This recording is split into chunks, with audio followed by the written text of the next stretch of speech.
Hola, ¿cómo están, doctores? Vamos a resolver el examen número 2 que fue evaluado para los residentes del segundo año de los temas de shock cardiogénico y congestión. En este caso revisamos temas de congestión refractaria, de hipertensión pulmonar, de ecocardiografía básica y monitoreo hemodinámico y Swan-Ganz, ¿no? Entonces, vamos a iniciar esto. Había sido inicialmente grabado en vivo con los residentes, sin embargo, el audio hubo problemas, así que se está volviendo a grabar. Bueno, la primera pregunta que se había propuesto era conocer dos estudios importantes en la cardiología vienen a ser el ACBOR y el Clorotic. Y básicamente la pregunta trataba sobre conocer el ACBOR, qué fármaco fue, con qué dosis y cuántos días de duración. ¿Qué score se utilizó en el ACBOR? Los pacientes estaban con resistencia diurética o eran una dosis baja de diurético. Entre qué tasa de filtración el paciente lo excluyó, eh, hasta qué dosis de diurético de asa se pudo utilizar en el ACBOR, sobre todo para dejar en claro que no es un estudio de resistencia a diuréticos, y qué otros fármacos hacían que se excluyera del ACBOR, ¿no? ¿Qué se valoró y su conclusión? Y el Clorotic el ACBOR fue de acetazolamida y el Clorotic es de hidroclorotiazida, el estudio uno de los más representativos, donde se habló, lo que se busca que reconozca el residente es más que todo, como decía, se busca que conozcan qué dosis se usa de hidroclorotiazida según la tasa de filtración, si es más de 50 la tasa, qué dosis, si es entre 50 y 20 qué dosis, y menos de 20 cuántos días se usó en el protocolo el hidroclorotiazida. Los pacientes en este caso sí venían con una dosis alta de diuréticos de hasta 240, el tiempo de hospitalización con el cual se los ingresó, que fue en las primeras 24 horas, y no se hizo distinción de la FEBI, ¿no? La función renal no lo excluía excepto estuviera en diálisis. En ambos estudios se excluye la inestabilidad hemodinámica y el límite de sodio con el cual excluía a los pacientes, que era menos de 125 de sodio, y lo que evalúa el clorotis, sus endpoints primarios, que evaluaba el cambio de peso y la puntuación de la disnea, ¿no? Entonces, para eso acá se ha traído este slide donde el ACBOR, la primera pregunta, un trabajo de Mullens del 2022. ¿Qué fármaco fue en primer lugar resolviendo acetazolamida? ¿Qué dosis? 500 miligramos EB una vez al día. Nosotros utilizamos la vía oral que tiene una biodisponibilidad muy alta, más del 90%. Realmente tenemos resultados similares y se lo dio por 3 días a los pacientes, ¿ok? Y se valoró la descongestión, eso hizo el ACBOR. ¿A quiénes incluyó? Pacientes que según el score ACBOR estén congestionados, ¿no? Al menos 2 puntos. ¿Qué incluye el score ACBOR? Derrame pleural, ascitis o edema, ¿no? Y según el grado te iba 2 puntos. Eran pacientes que tenían una dosis de diurético de 40 al día, no eran dosis tan altas como el Clorotic, estaban descompensados. ¿Y qué los excluía? Fármacos. La tasa primero era 20, ¿no? Que era la pregunta. ¿Qué más los excluía? Si estaban usando más de 80 de diurético endovenoso. Entonces no se utilizó con dosis alta de diurético. Y usó otros fármacos en ambos estudios, la inestabilidad hemodinámica, o sea, el paciente que está con nora, inotrópicos, ¿no? Eso inestable sistólicamente lo excluía, ¿no? 119 pacientes fueron a dos ramas, ¿no? Estudio randomizado por 2 días hasta completar la descongestión, pero el protocolo se utilizó por 3 días, ¿no? Y la idea era no escalar los diuréticos de ASA al agregar la acetazolamida, perdón. Su outcome primario fue la ausencia de signos de sobrecarga, evaluada con el score ACBOR que ya mencionamos, por 3 días, esto es lo que les mencionaba, y justamente es un estudio positivo, ¿no? La conclusión es que la adición de acetazolamida a los diuréticos de ácido venoso en pacientes con falla cardíaca descompensada fue asociada a una mayor incidencia de descongestionar. Entonces, eso era lo que teníamos que evaluar. Ahora, limitaciones, no se usaba ISGLT2, que ahora la mayoría de pacientes tiene. No, dosis fija de diurético de asa, como vemos, no se usaron dosis elevadas. Y no tenemos la acetolamida endovenosa, pero hay data observacional con vía oral con alta biodisponibilidad, ¿no? Ese fue el Award Trial. Solo dejarles algunos datos. Los pacientes que más se beneficiaron eran aquellos que tenían un sodio urinario más de 80. Y los pacientes que también tuvieron mayor beneficio tenían un bicarbonato más de 27, donde aumentaba 2,4 veces la descongestión, y eso es lo que habría que buscar en nuestros pacientes, ¿no? Más a la mano lo tenemos el bicarbonato. Respecto al clorótico, las preguntas eran según la tasa, la dosis. Entonces ahí se dividió entre más de 50, 50, 20, menos de 20. Y como ven, se usó 25 una vez al día de hidrocloro, entre 20 y 50, 50 y menos de 20, 100. Esta dosis hay que aprender porque la vamos a usar en la UCI. La otra pregunta era cuántos días, se usó 5 días. ¿Ok? ¿Y qué es lo que se evaluó? Era el cambio de peso, ¿no? El cambio de peso. Entonces, en los criterios, cuando se preguntaba a los 5 días, ¿no? Entonces la dosis de furo previa puede ir de 80 a 240. O sea, estos sí eran en cloroti pacientes con resistencia a diuréticos, ¿no? Porque usaban una dosis muy alta de furosemida, a diferencia del Acbor. El tiempo de hospitalización se los incluyó en las primeras 24 horas y no se hizo distinción de la FEBI. ¿Qué le excluía? Solo diálisis, inestabilidad o el sodio menos de 125. Y eso es lo que se vio, 230 pacientes, ¿no? Entonces, eso es lo que, el cambio de peso, su objetivo primario, ¿no? Y se usó 5 días. Ahora, lo que sí promueve más diuresis y pérdida de peso, pero el 46% hizo falla renal aguda con hidroclorotesida, habría que tener eso en cuenta. Eso fue la primera pregunta, ya resuelta. La segunda, otro trial importante que ustedes tienen que recordar viene a ser el CARRES trial. ¿Por qué? Porque vamos a tener pacientes con síndromes cardiorrenales y este estudio justamente nos da un protocolo muy bueno y efectivo para este grupo de pacientes con síndrome cardiorrenal. O sea, fallas cardíacas que tal vez te elevan la CREA, usualmente te elevan la CREA más por congestión, ¿no? Los descongestionas, se eleva un poquito más la CREA y luego ya desciende, es un buen pronóstico. Entonces, no asustarte cuando al descongestionar el paciente o al iniciar YECAS eleva un 0,2, 0,3 la creatinina. Si es que esto se asocia a descongestión, que lo puedes evaluar con un Vexus a nivel eh, a nivel renal, ¿no? Bueno. eh, ¿Cómo ellos evaluaban su objetivo de diuresis? Menos de 3 litros, tenían que pasar al siguiente escalón. Entre 3 a 5 era su objetivo y más de 5 reducir su dosis de diurético, ¿no? ¿Qué dosis de diurético usaban? ¿No? Ellos, según la dosis, le agregaban la furosemida en infusión y valoraban agregar tiacida. En este caso, metalozón era lo que usaban, ¿no? Entonces, si el paciente tenía menos de 80 diuréticos, 5 miligramos fueron infusión, ¿no? Con bolo de 40. Siempre con bolo. A diferencia del estudio 2, comparó infusión versus bolos, pero cuando usaba infusión no usaba bolos, entonces por eso el 2 no hubo diferencia. En cambio, acá sí fue más efectivo porque cada vez que tú elevas la dosis de infusión tienes que colocar bolo. Esa es una premisa que no deben olvidarse. Entonces, bueno, paso de una vez a explicarles el protocolo. Ya les había mencionado los objetivos de diuresis, ¿no? 3 a 5 mantengo mi dosis, más de 5 reduzco, menos de 3 avanzo al siguiente step. Y, como les decía, menor o igual a 80, 40 bolo y 5 infusión. Si el paciente tenía menor o igual a 160 y no estaba en objetivo, supongamos que estaba en 2 litros y medio, entonces, como no estaba en objetivo, tengo que usar la siguiente dosis de furosemida, que es 80 en bolo y 10 miligramos hora, y ya le agregaban la tiacida metalozone, ¿no? Una vez al día, que 2,5 metalozones, 25 hidrocloro, o sea, acá sería 50 hidrocloro. Si el paciente estaba con menor o igual a 240, el bolo igual era 80, pero la infusión se subía a 20 y la tiacida ya era 2 veces al día, ¿no? Y si el paciente estaba con más de 240 de furo, el bolo era 80 y la infusión era 30 y justamente se mantiene la tiacida. Este esquema deben ustedes aprenderlo, objetivos de diuresis y cómo se escalaba con el diurético, ¿no? A las 48 horas, si el paciente aún no conseguía objetivos, tú podías agregar dobutamina, si la sistólica era menos de 110 y FEI menos de 40 o falla derecha, o nitroglicerina si la sistólica era más de 120.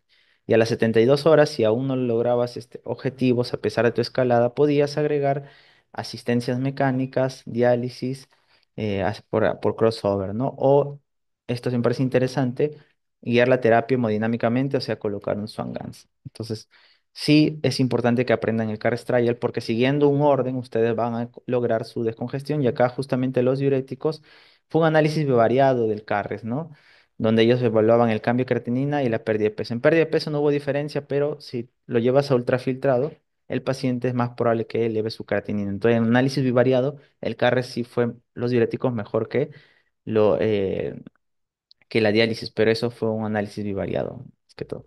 El Amloa Trial es un trabajo similar, sin embargo, acá los resultados también comparan ultrafiltración con una terapia diurética. Se incluían pacientes con falla FEI menos de 40 y dos signos de sobrecarga en las primeras 24 horas y excluían creas más de 3 y sistólica menos de 90. Y justamente en ellos, acá sí fue a favor de la ultrafiltrado, pero el CARES tenía un mejor protocolo como hemos visto y es nuestro estudio de referencia. Entonces, ¿qué mensaje les puedo dar? Bueno, estos son los resultados. La ultrafiltración se asoció a mayor tasa de eventos adversos, ¿no? Que eso lo vemos. Pero lo que sí yo les podría decir es que los cardiólogos tratamos de inicialmente agotar nuestras terapias diuréticas. Eso es lo que nos han enseñado en la escuela INCOR. Y luego progresar ya cuando todo es refractario al ultrafiltrado, a la diálisis, ¿no?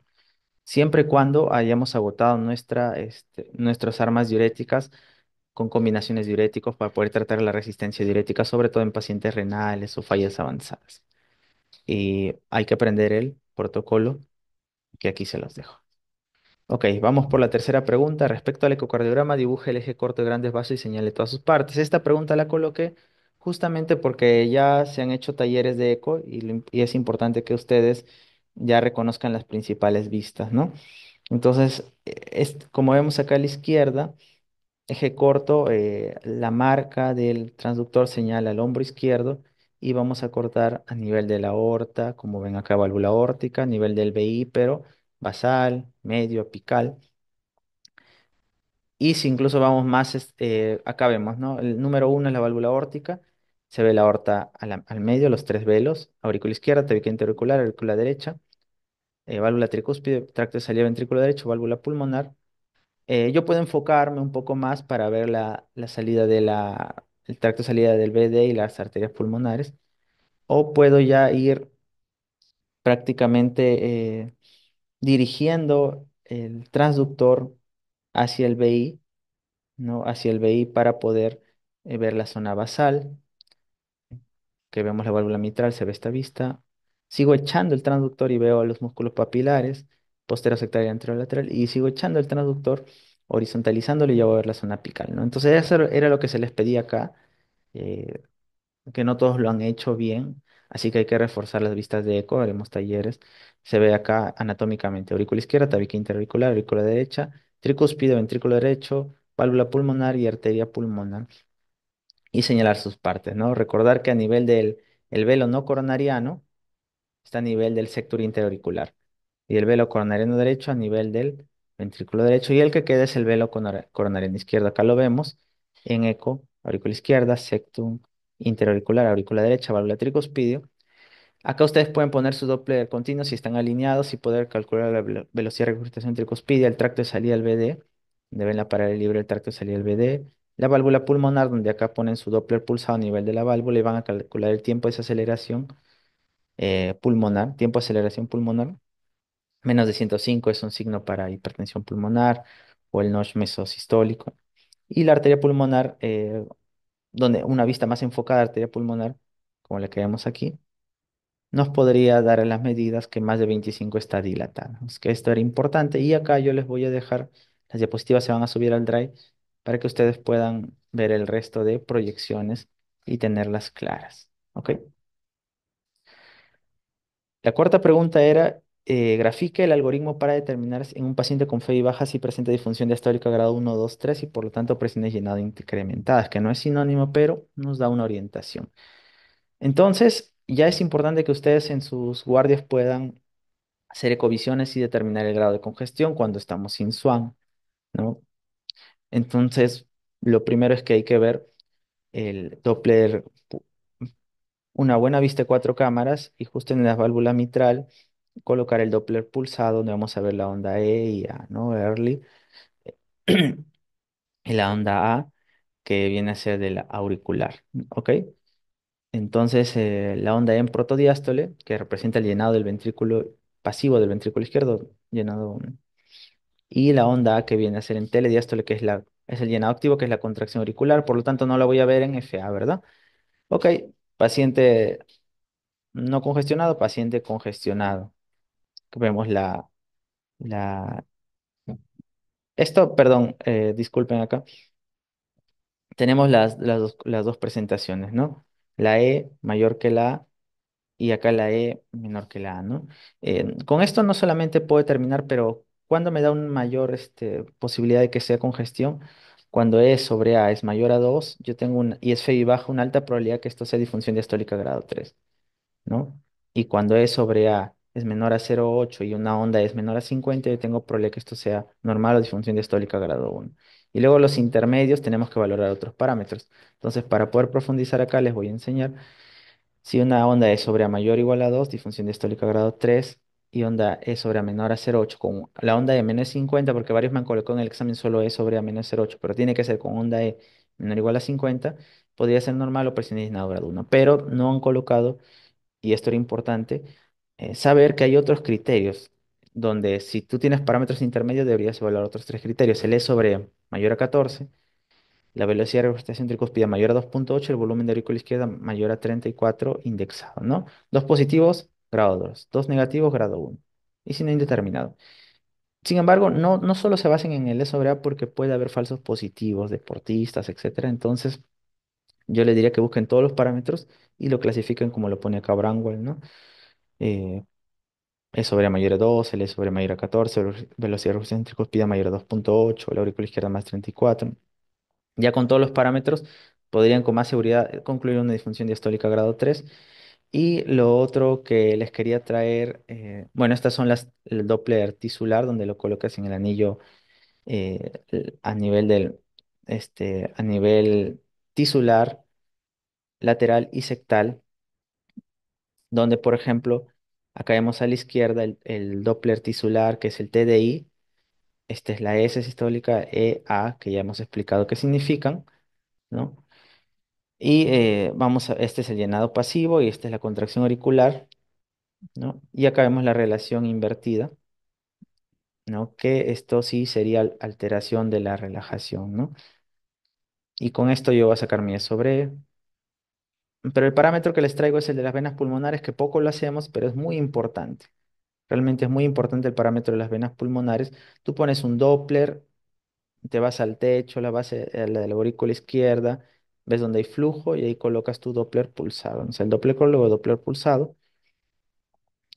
Y lo que nosotros deberíamos tener es una onda sistólica, una onda diastólica y, y una onda telediastólica negativa que viene a ser AR, ¿no?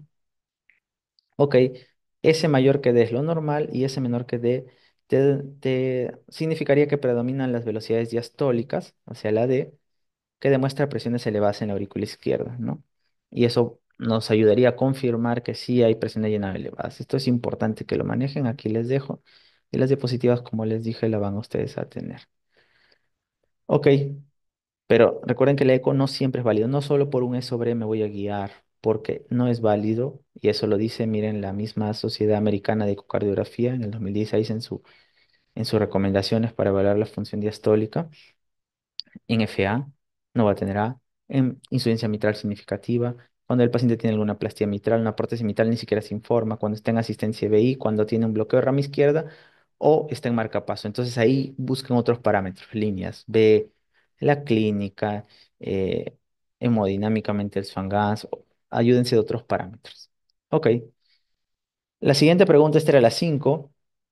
Hablaba sobre describir la dosis de apixaban, rivaroxaban y dabigatran como en FA, su corrección que te habla la guía europea, y luego en TEC, cuál es la dosis que fue justo el caso que revisamos, ¿verdad? En FA entonces, eh, ya lo sabemos, es 5 miligramos cada 12 horas, y cuando yo lo voy a corregir a cada 24, perdón, a 2,5 cada 12, disculpen, a 2,5 cada 12, cuando el paciente pese más de 80 años, pese menos de 60 kilos o la crea sea más de 1,5, ¿no?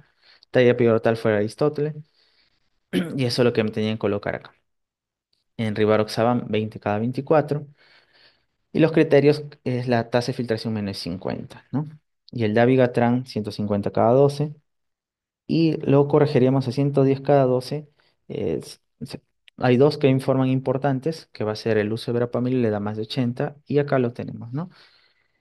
Ya mencionamos de la Pixaban, del Navigatran, estábamos diciendo que más de 80 y Verapamilo a 110 cada 12, pero podrías tú reducirla si tiene más 75-80, si su clínex también es 50, si hay un tema de gastritis o riesgo de sangrado, y el Rivaroxa, que es con clínex menos 50, lo corregíamos a una vez al día. Ahora, lo que me interesaba a mí, porque esto ya lo conocían, era más que todo de la AJA, que ustedes puedan mencionar en TEP, ¿no? El dabigatran, bueno, va a requerir un puente de anticoagulación. En cambio, la Pixa y el Rivaroxa podrías iniciarlo sin puente. Entonces, la Pixa es importante, 10 miligramos dos veces al día por una semana, luego 5 cada 12, y el Rivaroxa se va a los 21 días. Tendría que ser 15 cada 12 por 3 semanas, luego 20 cada 24, y este aumenta su disponibilidad casi al doble con comidas, así que siempre con comidas, ¿no? Y los trial, no se olviden, bueno, acá les dejo este cuadro importante, esta revisión, lo que hemos mencionado. Y los trial, no se olviden, Aristóteles Pix, Rocker Rivarox, Relay de Abigatran y Engage Doxaban. Y acá les dejo para que puedan ustedes revisar cómo fueron los trial pivotales. Ok, la pregunta 6. ¿Cómo se determina por ecocardiograma la probabilidad de hipertensión pulmonar? Somos un centro que recibe mucho paciente con hipertensión pulmonar ya en fases tardías, pero cuando tú vas a hacer el diagnóstico tienes que por ecoprobabilidad, y si tiene alta probabilidad va a CATE, ¿no? Entonces, ¿cómo veo la probabilidad? Por la velocidad de regresión tricuspidia, más de 3,4 alta, menos 2,8 baja, y 2,9 a 3,4 es intermedia. Ahora, ¿qué me lo puede pasar de baja a intermedia y de intermedia a alta? Que tenga otras características, porque los intermedios los sigo y los altos van a CATES, por eso. Entonces, ¿cuáles son las otras características? Volvemos a esta diapositiva. Tiene que tener al menos dos de todas estas, pero de esas dos, una tiene que ser por columna al menos. O sea, una de acá y una de ventrículo en una arteria pulmonar o una de ventrículo en una vena cava. No pueden ser dos de las mismas. Entonces, es básicamente, y acá lo voy a acercar para que lo puedan ver mejor, un ventrículo derecho dilatado, pero cuantitativamente lo vemos en cuatro cámaras, B y D sobre B y mayor a uno. Si le haces índice de excentricidad, eh, también te va a salir positivo en este caso, ¿no? Va con el aplanamiento del septum. Eh, bueno, la vena cava, que no se colapsa. El tiempo, acá lo que hablamos en el eje corto grande vaso, el tiempo de aceleración a nivel de la válvula pulmonar, menos de 105, o una muesca mesosistólica también, aquí lo vemos, el notch mesosistólico.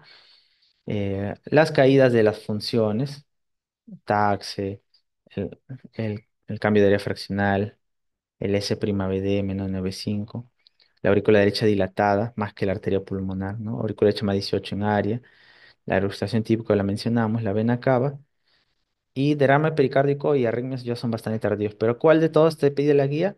El diámetro B de BI más de uno, o el índice de excentricidad más de 1,5, ¿no? Y el cociente taxe por sobrepesa, que es el acoplamiento por eco ventrículo arterial menos 0,55. La arteria pulmonar, el tiempo de aceleración, nivel tracto salir BD menos 105, la muesca o el notch mesosistólico. La regurgitación pulmonar, más de 2,2 metros por segundo, o el diámetro de la pulmonar mayor, más de 25 o mayor que de la aurícula derecha, ¿no? Y luego la cava o la aurícula derecha más 18 de área. Ok, entonces eso, tienes dos, te cambia categoría y ya tienes una probabilidad alta, vas a cateterismo para hacer el verdadero diagnóstico. Esto también lo revisamos. La pregunta era sobre la morfología del bloqueo de rama en el contexto de taquicardia ventricular. Revisamos todo un caso de TB para diagnóstico, localización, y justamente lo que ahora se les pide como ya residentes 2 es poder, según la morfología del bloqueo de rama, identificar si es más para aberrancia o va más para taquicardia ventricular. Entonces, bueno, les traigo este algoritmo de Musetti para identificar fácilmente si es TB. Esto viene de Bereke y la BR el pico más de 40. Esto viene de Pava en D2 hasta el primer pico más de 40, sino que Pava usa 50 y luego te tenga alguna característica, ¿no? Una historia de infarto, una FMN de 35, usa un dispositivo como DAI, 2 de 3, alta probabilidad de TB. ¿Ok? Pero deben conocer los otros criterios. Y acá vemos, ¿no? ¿Cómo debe ser un bloqueo de rama derecho normal? La primera R más pequeña que la segunda. En cambio, si la primera R es más grande que la segunda, o sea, al revés, se llama el signo de Marioc y va para Tebe. O sea, una Tebe te hace, no te hace el bloqueo de rama derecho típico en Tebe, ¿no? Te hace una típico. O pura R o QR, eso va más para Tebe. ¿Cómo debe ser el bloqueo de rama derecha en V6? La R más que la S. Pero si tú ves en una taquicardia, que la predomina la parte negativa y son más que aberrancia, es más por el que se una TV, ¿no? Lo que es rama izquierda, el descenso es rápido, las TV siempre hemos dicho que los descensos son lentos, por eso vemos acá, melladura, una R más de 30. Y en V6 no debe haber Qs en un bloque de rama izquierda por aberrancia, pero acá hubo una onda Q que es por TV. Entonces, eso era para describir y no olvidarlo, por favor. Este es el signo de Marriott, la primera R más alta que la segunda que orienta a TV, especificidad 90-95. Y el signo de Josephson, que habla de la muesca descendente, porque la TV es lenta, ¿no? El signo de Josephson. Ok, ya casi finalizando, la pregunta 8. Identifica el algoritmo para identificar el origen de la taquicardia ventricular en un paciente con patrón de bloqueo rama derecha. Tenemos que tener algunas cosas claras, ¿no? En primer lugar, estos algoritmos para identificar el origen más se han hecho en TVs idiopáticas. Por lo tanto, en TVs isquémicas no son tan precisos, pero sí nos orientan, ¿ok? Así como los algoritmos para saber si es TB o no es TB se han hecho en pacientes no en TVs del sistema de conducción. Por eso, en una TV fascicular podría no cumplirme los criterios que les he mencionado hace un momento de Brugada, de Berek y de Pava, ¿no? Porque los algoritmos no se han hecho para TVs fasciculares o del sistema de conducción. Y eso es lo mismo acá. Estos algoritmos se han hecho más para TVs idiopáticas que para TVs isquémicas, pero nos van a orientar. Esta revisión es un poco antigua, pero es buena. Lo primero que tendremos que ver es si su TB del paciente es isquémica o no, si es que no tenemos un CATE. Hay algunas características que nos van a orientar si esto tiene que ver con una cardiopatía isquémica de fondo, ¿no? Las ondas Q traducen un sustrato patológico cuando aparecen con una enda R posterior, o sea, QR, ¿no? Te diría más probable que el paciente sea un paciente isquémico, ¿no? Cuando es el QRS inicial lento, con QRS muy anchos, mellados, te orienta que el paciente es isquémico. Eh, Cuando hay QRS de bajo voltaje, piensa un infarto antiguo, ya no hay músculo, por eso es de bajo voltaje. Y múltiples morfologías te apunta una cicatriz por infarto, ¿no? Entonces, cuando yo pensaría que está relacionado con infarto antiguo, cuando hay QS, QRS anchos o mellados, bajo voltaje los QRS, múltiple morfologías o episodios sostenidos paroxísticos. Que esto es diferente a decir si la TB es isquémica o escara. Cuando es isquémica la TB, más probable que sea polimórfica. Cuando es por escara, más probable que sea monomórfica. Pero esto no siempre se cumple, más probable, no siempre se cumple. Entonces, para el origen de la TB solo es una cuestión de vectores. Y, por ejemplo, cuando esto, bueno, abajo está la referencia, la diapositiva la ha tomado de nuestro maestro, el doctor Soto, y uno tendría que ver primero si el bloqueo es de rama derecha o bloqueo de rama izquierda. Por ejemplo, cuando es bloqueo de rama derecha, yo diría que viene del BI, y cuando es bloqueo de rama izquierda, si es idiopático, pensaría más que viene del BD, pero si es isquémico, pensaría que viene más del septo, ¿no? Luego yo veo, ¿no? Siempre es contrario. Si D1 es positivo, D1 que está lateral, entonces yo digo, está que se va hacia lateral, por lo tanto viene del septum. O sea, si yo en la derivada de uno veo que es positiva la onda, yo digo viene del septum. Pero si en D1 veo que es negativo y soy fásico, digo, no, está que se aleja de D1, por lo tanto debe venir de la pared libre, no de la pared lateral, ¿no? Luego veo la transición, ¿no? Si viene de, si viene basal, entonces casi todas las precordiales B1, B2, B3, B4 van a ser positivas, ¿no? Porque apunta hacia B1, B2, B3, B4 y casi B5, B6 va a ser negativo. Pero si viene apical, va en contra del sentido del corazón, por lo tanto, solo B1 será positivo y luego B3, B4, casi todo negativo. Así te orientas tu transición y luego ves si es hacia dónde va el eje, ¿no? Eje inferior significaría que se acerca a las derivadas inferiores, por lo tanto, sería positivo en derivadas inferiores, ¿no? Entonces vendría más de la cara anterior y viceversa, ¿no? Si es negativo en cara inferior, eso si es eje superior, vendría más de la cara inferior. En idiopático, en isquémico no siempre se cumple. Acá hay varios ejemplos que les dejo. Y esto sería para que ya lo tomen en cuenta, ¿no? Cuando hay patrón de bloqueo de rama derecha, viene de la pared lateral, pero si no es este patrón de bloqueo de rama derecha, sino bloqueo de rama izquierda, más probable que venga septal en isquémicos, ¿no? En las TBs laterales son más anchas y D1 es negativo o isofásico, ¿no? En cambio, las TBs sectales D1 es positivo y son más estrechos porque se activa el Purkinje rápidamente. Y siempre que se activa el sistema de conducción, entonces se conduce más rápido, por lo tanto no se ensancha tanto el QRS. Inferior versus anterior, ¿no? Ahora, no es 100%, por eso le decía, ¿no? Por ejemplo, por más que sea un infarto de cara inferior, y en QRS el eje va a ser superior, o sea, las QRS van a ser negativas solo en 80% de casos. O sea, hay un 20% que no cumple la regla, ¿no? Y cuando es cara anterior, puede tener un eje superior o inferior. Eje superior 55% de los casos, inferior 45%. Y apical versus basal, cuando en basales hay más derivadas positivas, B3, B4, y cuando es apical, como va en contra del corazón, casi todo se hace negativo, porque el vector va en contra, ¿no? B3, B4 negativo. Con eso ustedes van a tener su origen y les invito a leer esta revisión antigua, pero muy buena. Ya. Finalmente, la pregunta 9 era el ventrículo derecho e izquierdo, diferencias. Cinco características que hacen resistente a la isquemia al BD y diferencias anatómicas, también cinco. Entonces, por ejemplo, ¿qué lo hace resistente al BD? Que tiene múltiples anastomosis, la de Biusen, la de la banda moderadora, sectales a nivel de la cruz cordis, que por más que se ocluya la coronaria derecha, se nutre por el lado izquierdo. ¿Qué más lo protege al BD? Que se nutre en sístole y diástole, la diferencia del BI. ¿Qué más lo protege al BD? Que tiene una menor tasa metabólica, ¿no? Es mucho menor porque sus paredes son menos gruesas, menos de 5 milímetros, y como se va contra un sistema de bajas presiones, no necesita tanta fase isovolumétrica y abre la válvula pulmonar con menos fuerza, menos presión y por lo tanto no necesita tanto consumo de oxígeno.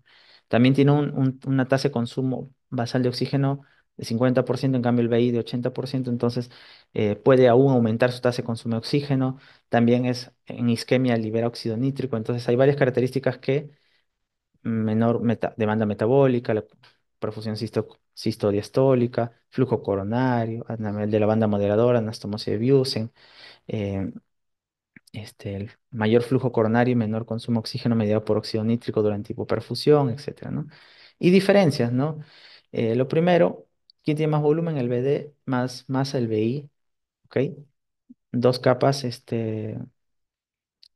que van a ser externa más circular y interna más longitudinal BD, y el BI en cambio es más helicoidal y la media helicoidal externa, helicoidal interna y la media circular, que es antihorario, la más externa desde ápice. ¿Ok? Lo otro, las paredes menos 5 milímetros, en cambio acá puede llegar hasta 11 10 milímetros.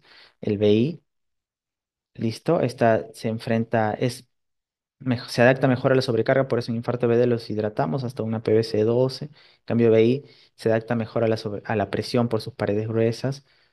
Entonces se enfrenta a un sistema de bajas presiones, de altas presiones. Este del BD, por ejemplo, tiene la banda moderadora que no hay en el BI, el espolón de Wolf o la crista que tiene el BD y no lo tiene el BI. Entonces esos y tiene más resistencia a las arritmias el BD que el BI porque no genera tanta fibrosis y también maneja más lento el potencial del calcio, ¿no? Eso es importante. Y finalmente, ¿cómo se corrige la presión capilar en un paciente con ventilación mecánica con PIC más de 10? Que van a ver en la UCI. En la UCI usualmente le pondríamos PICMA de 10 a un paciente que además de nuestro tema cardíaco ha hecho un ARS. Y lo que haríamos es, básicamente en el artículo, bueno, que participó el doctor Aguirre, donde tiene que tener claro que se mide siempre al final de la expiración. Si el paciente ventila espontáneamente, en la curva positiva al final de la expiración, pero si está en ventilador en la curva negativa, al final de la expiración, que es casi el ascenso, ¿no? Ok, ¿y cómo lo vamos a corregir? El capilar que hemos medido le tenemos que restar el pic que tiene, supongamos 15, lo dividimos entre 1,36, a eso la mitad le restamos al capilar y eso me da mi capilar corregido. Ok, y otros dicen por cada 5 de pic, este, vamos restando 2 a 3 al capilar, pero esta fórmula les ayudaría más. Y con eso, y no olvidar que siempre se mide en la onda A, casi al final de la onda A, y al final de la expiración. ¿Ok? Bueno, muy bien. Con eso culminamos la revisión del examen.